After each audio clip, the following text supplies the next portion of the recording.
I came to think of something that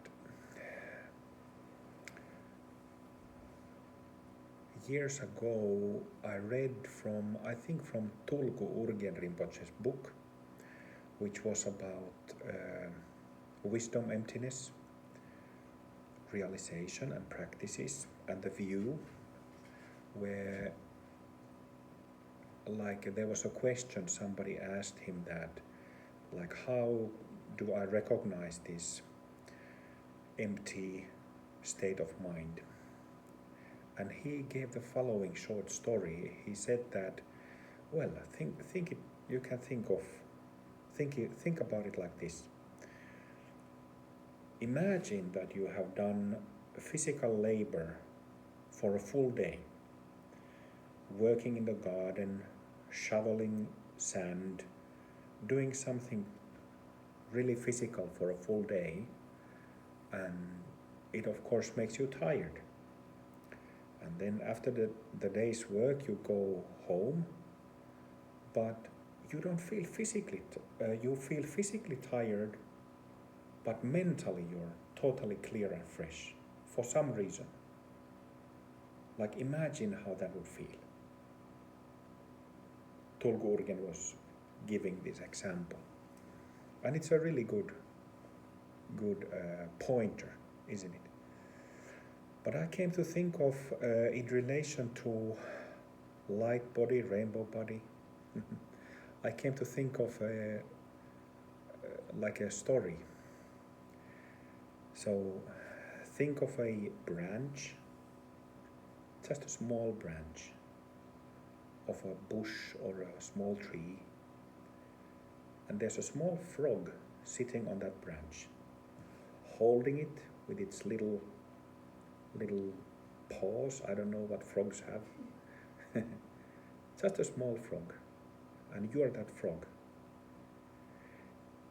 And there's a butterfly sitting on top of on the head of that frog. Small branch, small frog, and a butterfly. And not much happens. The butterfly moves a little bit. It moves its small feet, legs. I don't know what butterflies have. And it tickles the frog a little bit.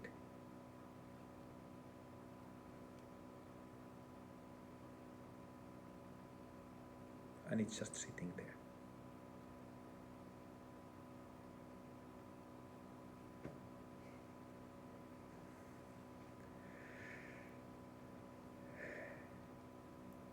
I've thought about this because, it's said in the Bible, it said probably somewhere in Sakyamuni Buddha's teachings, it said that you have to have this sincerity, this purity of the heart, this childlikeness.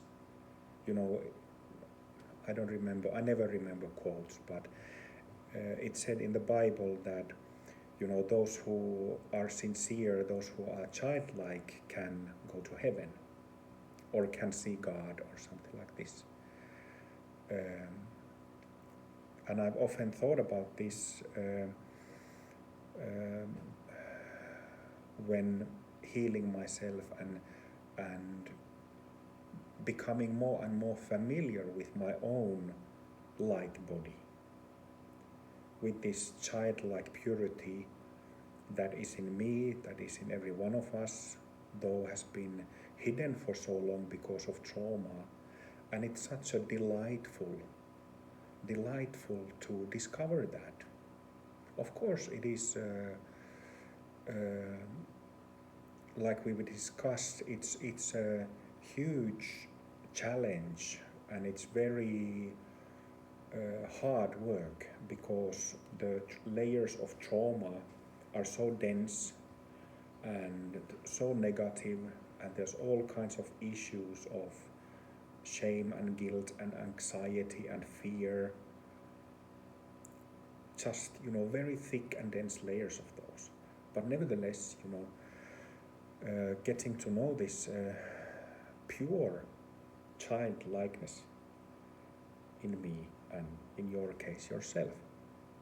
And I thought about this, that in well, I guess you could say in contemplative traditions and spiritual traditions in general, there is this kind of seriousness, especially in Buddhist tradition, Buddha Dharma. There is this seriousness because it's so concentrated on wisdom and emptiness, which is a process of negation. Uh, you know, Seeing through the self, it's kind of a process of negation. But there is this process after that, which is becoming that healthy, playful, joyful, childlike being, that little frog who enjoys sitting on that branch. There's little wind, that butterfly tickles your head.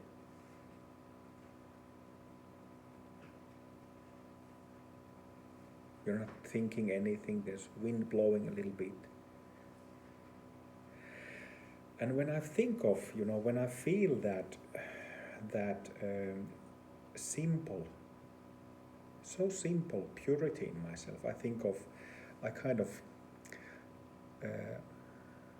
been thinking of these like children's books characters for a long time. Of course, I have 2 children, and I've made up these stories and fairy tales for them. So it's been developing through being a father as well. But I'm kind of thinking about this light body process and what it reveals, and I kind of think that this frog-likeness is the next level after wisdom, or it's kind of like a Winnie the Pooh level